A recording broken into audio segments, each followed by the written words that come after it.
All right, so here is my 20 long at work that I did finish putting it together a couple weeks ago.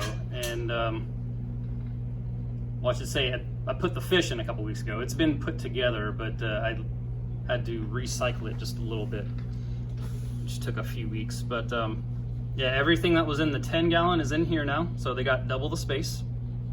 3 peacock gudgeons are here. Here's one of them. It's one of my females. I got 2 more. I got a couple more Pseudomugil Gertrude, and so I have, I think, either 11 or 12 now. But I have them from 3 different spots. I got some from a local fish store some time ago. I got some from Aquatic Arts, and I got some from Dan's Fish. So that's a little diversity of the gene pool there, hopefully, if they do decide to spawn. And as you can see, this little guy who's running around, he's one of the new ones. He's a lyre-tail killifish.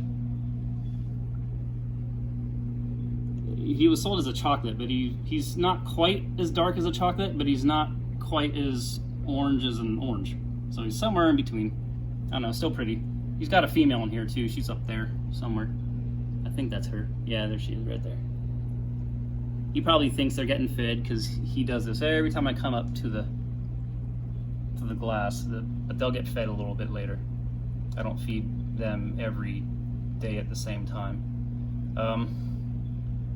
As far as everything in here, the only thing that came over from the other tank really was this piece of wood with the Anubias Nana and the Nana Petite, the sponge filter back there, and that sword, whatever one it is, and this sword, which is not looking so hot, but hopefully it'll do better now that this is it's planted in some good substrate. I think that's a red melon. But what I did here is I put some organic potting soil down, and then I put a layer of blasting sand.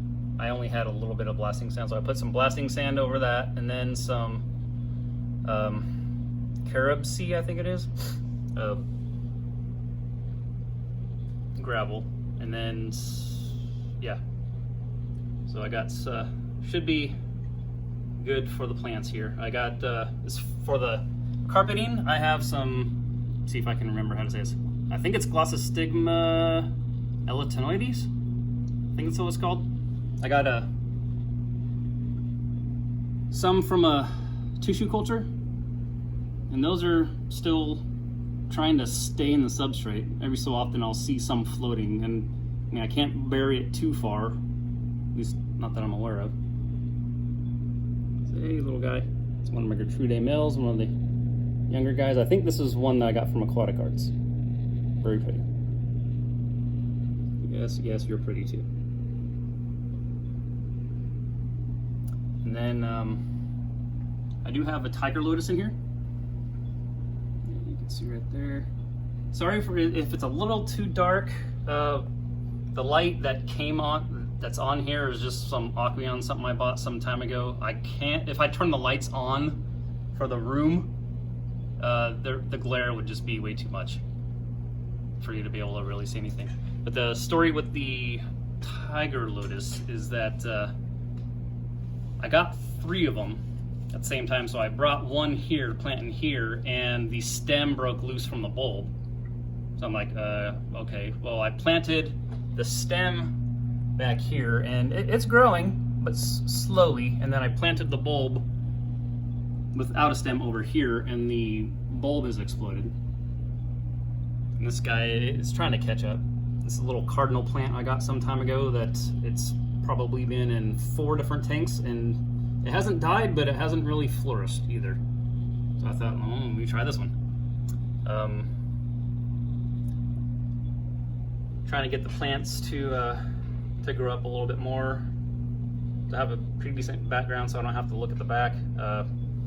Haven't decided what I'm going to do with this area here, this open area, whether I'm going to put some stem plants behind that rock. There's a little bit of room between that and the glass, or if maybe I just get some Anubias or maybe some Java Fern or some. No, not Java Fern. I'm tired of Java Fern. But something to go there. And then you can see I'm not sure what these are called, but I like how they're mixed with, I think what they call those, needle leaf something or other, and some narrow leaf. I think that might be a Ludwigia. Yeah, I'm pretty happy with how this one turns out. The stocking is full, although I might put some shrimp in here. I have some Amano shrimp in the tank over there. That one. That's the 40-gallon breeder that currently has some Bolivian ram wigglers in it.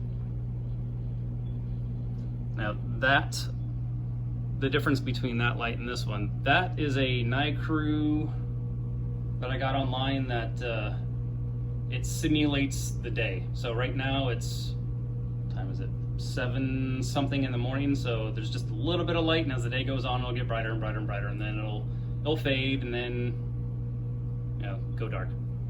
This one right here is just on or off. I have a you see I have a timer right there.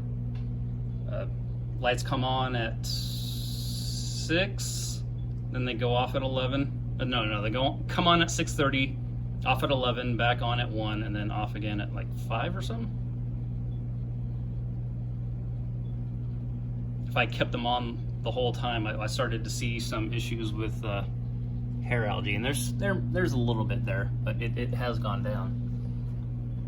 So I might cut another half hour or an hour from their light, or maybe just having an Amano shrimp or 2 in here could take care of it. Hopefully this killifish or something won't eat them.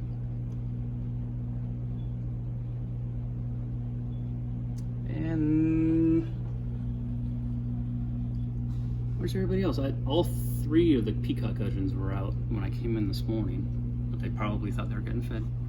They like to hang out back there. They did in the 10-gallon too.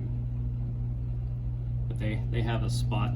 When the male will disappear at times, I won't see him for a couple of weeks, and I'm sure that they spawned and he's guarding eggs. And every so often I'll see, like, it's kind of hard to tell, but there's a little cave-ish something right there, and he'll be tucked in under there. Every so often I'll see some fins or something.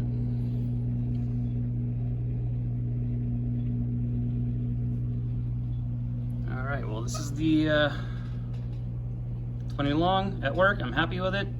Might get a couple more plants, some shrimp, but it's good. It's done. Oh yeah, I have some Salvinia minima, I think. Minima. Up at the top, got that for free actually. Somebody on Facebook Marketplace said that they had a whole bunch, and they said just come by and pick it up. So I did. So I have some here, and I have some in another tank that has a betta, but that's in a classroom. He's not mine. I just put it in there so he can have something else.